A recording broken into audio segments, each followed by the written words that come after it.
Assalamualaikum warahmatullahi wabarakatuh. Apa kabar anak-anak bapak semua dari kelas 4 Marwah? Semoga semuanya dalam keadaan sehat ya. Alhamdulillah hari ini kita bertemu lagi dalam pembelajaran PPKN. Masih bersama dengan Pak Ajis. Ayo semuanya perhatikan dan fokus dalam mengikuti pembelajaran hari ini. Apa saja yang akan kita pelajari hari ini? Yang pertama, kita akan mempelajari mengenai makna dan pentingnya persatuan dan kesatuan. Kemudian yang kedua, kita akan mempelajari bentuk persatuan dalam keberagaman di masyarakat. Selanjutnya, kita akan mempelajari tentang manfaat kerjasama. Jadi, materi kita hari ini ada 3 poin ya anak-anak bapak semua. Bapak harap kalian tetap fokus dan memperhatikan video ini hingga selesai. Mari kita mulai materi pertama. Nah, di sini ada pertanyaan, apa itu makna dari persatuan dan kesatuan? Ayo, coba berpikir dulu. Iya, persatuan dan kesatuan itu berasal dari kata satu yang berarti utuh atau tidak tercerai-berai. Persatuan artinya ikatan dan kumpulan yang mempersatukan bagian yang berbeda dan memiliki persamaan dengan tujuan yang sama. Jadi intinya makna dari persatuan dan kesatuan itu anak-anak bapak itu bermakna sesuatu yang utuh dari berbagai macam perbedaan, tetapi dari perbedaan itu memiliki tujuan dan persamaan yang sama. Ya, yang mudahnya atau singkatnya kalian ini aja, persatuan itu utuh atau tidak tercerai-berai. Seperti itu ya pengertiannya. Oke. Selanjutnya, nah di sini ada contoh-contoh perilaku dalam menjaga persatuan dan kesatuan. Yang pertama, di lingkungan keluarga. Apa sih contohnya? Kita lihat. Nah, di sini salah satu contohnya yaitu melaksanakan hak dan kewajiban sebagai anggota keluarga. Misalnya kalian sebagai anak, hak kalian sebagai anak apa? Mendapatkan pendidikan, ya, mendapatkan bimbingan dari orang tuanya, mendapatkan kasih sayang, dan yang lainnya. Kemudian kewajiban kalian sebagai anak apa? Kewajiban kalian yaitu yang pertama belajar, kemudian membantu orang tua, mengerjakan tugas rumah, misalnya membantu ibu mengepel, memasak, menyapu, atau membantu ayah mencuci motor atau mencuci mobil. Ya, kemudian kalau ayah apa Pak hak dan kewajibannya? Kalau ayah tentu haknya sama, mendapatkan kasih sayang dari anggota keluarganya. Kemudian kewajibannya tentu kalau ayah itu sebagai tulang punggung keluarga. Artinya ayah itu yang mencari nafkah atau mencari kebutuhan keluarga. Kemudian kalau ibu apa Pak hak dan kewajibannya? Kalau ibu haknya sama, itu mendapatkan kasih sayang dari anggota keluarga. Kemudian kewajibannya apa? Banyak kalau ibu ya. Kewajiban ibu itu yang pertama melayani suami, kemudian melayani anak-anaknya, membimbing anak-anaknya, ya, memasak. Banyak kalau kewajiban seorang ibu. Ya, bisa kalian cari sendiri. Kemudian masih ada juga contoh-contoh yang lainnya yang ada di buku tematiknya. Kalian bisa baca di halaman 55. Ya, di sana ada juga banyak contoh perilaku dalam menjaga persatuan dan kesatuan di lingkungan keluarga selain contoh yang Bapak sebutkan ini.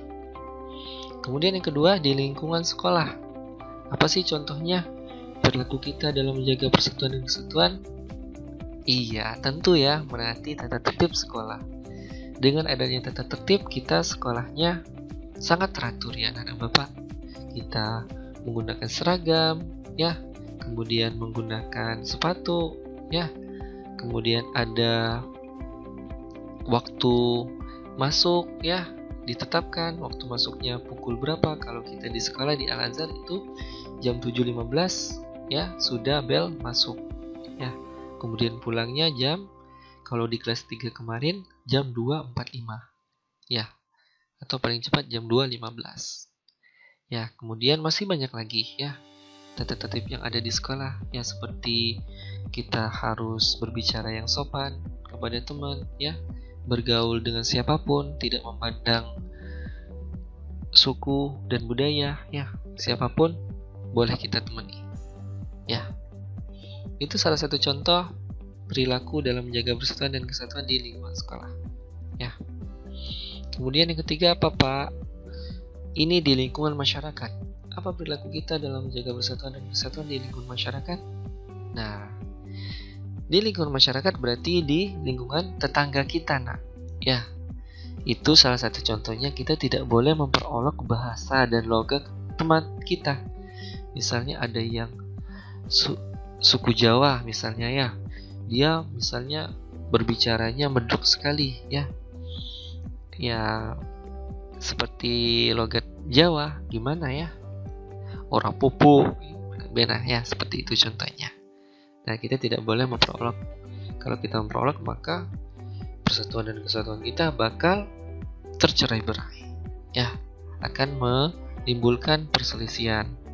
Ya, kemudian bisa berkelahi atau yang lainnya. Makanya kita saling menghargai dan menghormati bahasa yang dimiliki oleh teman-teman kita. Oke, itu contoh dari lingkungan masyarakat. Dan bisa juga kalian baca di buku tematiknya ya. Lanjut. Nah, sekarang kita masuk ke poin yang kedua. Apa saja sih bentuk persatuan dalam keberagaman di masyarakat? Ayo, coba berpikir dulu. Iya. Ada yang tahu nggak nih bentuk persatuan dalam keberagaman di masyarakat? Iya, mungkin kalian sudah pernah mendengar ya. Jadi ada berapa nih? Ya, kita uraikan satu-satu. Yang pertama, hidup rukun. Ya, bentuk persatuan dalam keberagaman di masyarakat yang pertama itu hidup rukun. Ya, hidup rukun ini ya, kalau kita di lingkungan masyarakat, di lingkungan tetangga, kita itu harus saling menghargai dan menghormati ya tetangga kita. Kemudian kita menjaga sekali ya perasaan mereka, tidak menyakiti hati mereka, berbicara yang sopan kepada mereka, tidak mengganggu mereka, tidak mengganggu. Misalnya kalau mereka ada masalah, kita tidak mencampuri masalah mereka ya. Kalau ada tetangga yang memerlukan bantuan, kita bantu, sehingga kehidupan kita di masyarakat itu aman, damai, dan tentunya hidup dengan rukun. Tidak ada permusuhan, tidak ada perselisihan, tidak ada pergibahan ya, saling membicarakan keburukan tetangga yang satu dengan tetangga yang lain. Ya, itu yang pertama, bentuk persatuan dalam keberagaman di masyarakat. Kemudian yang kedua, kerja bakti. Ya, utamanya nih di lingkungan sekitar rumah kita aja dulu ya. Misalnya ada got-got yang perlu dibersihkan ya. Jadi ketua RT biasanya itu berinisiatif mengumpulkan warganya untuk kerja bakti. Ya, dengan kerja bakti ini kita saling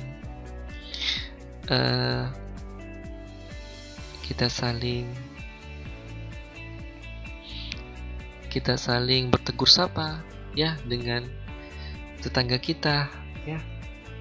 Biasanya ini ayah kita ya yang ikut kerja bakti. Kalau kita mungkin hanya melihat-lihatnya saja, atau mungkin membantu hal-hal yang ringan, mungkin menyiapkan minumannya atau mengantarkan makanan ya. Jadi kerja bakti ini dapat menumbuhkan tali persaudaraan di antara tetangga ya. Jadi kita itu merasa, oh kita ini ada saudara yang lain, bukan hanya saudara kandung atau saudara keluarga kita. Baik, poin yang ketiga yaitu kegiatan Siskamling. Siskamling itu singkatan dari Sistem Keamanan Lingkungan. Jadi anak-anak bapak semua, biasanya Siskamling ini itu untuk mencegah ada kejahatan yang terjadi di lingkungan kita. Misalnya pencuri, ya. Biasanya kalau kita menyebutnya maling, ya. Maling barang, ya. Maling apapun, maling motor, curanmor, dan sebagainya.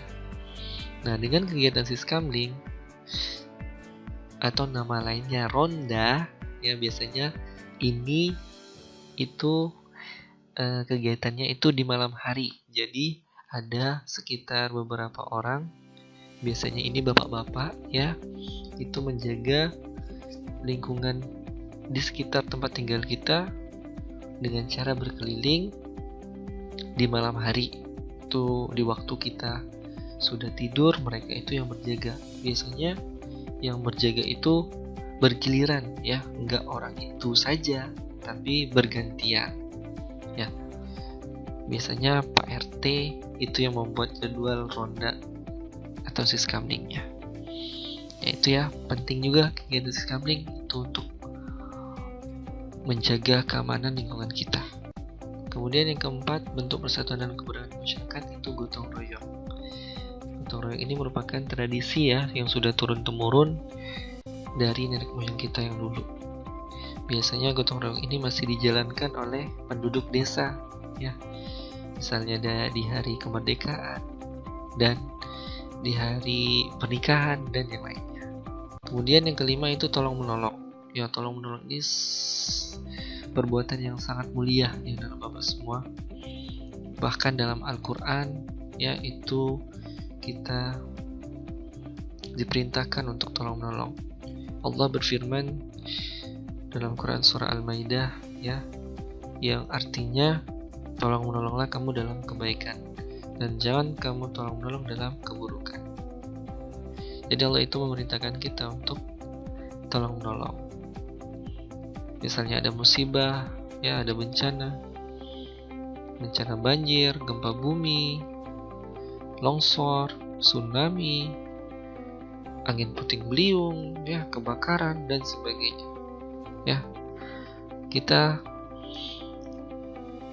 tolong, ya, saudara kita atau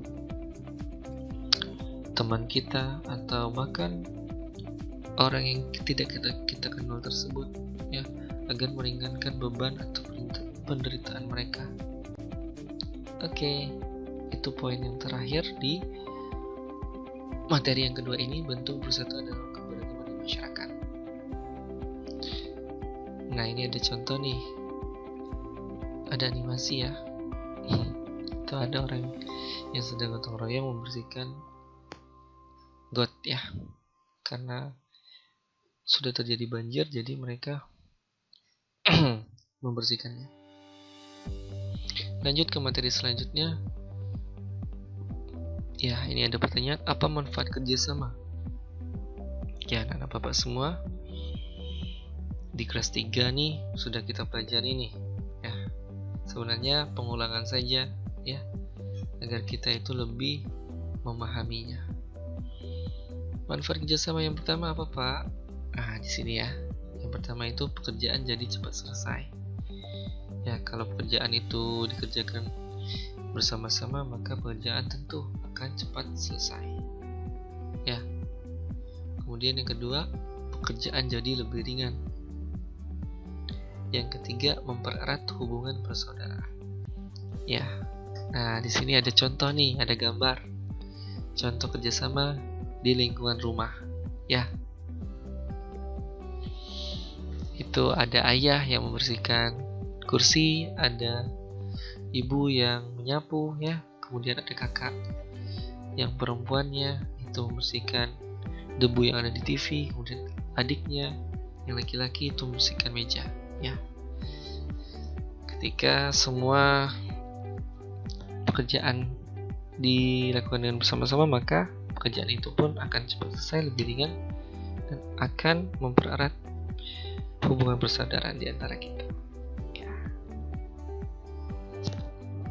Itu saja materi kita hari ini ya anak-anak Bapak semua.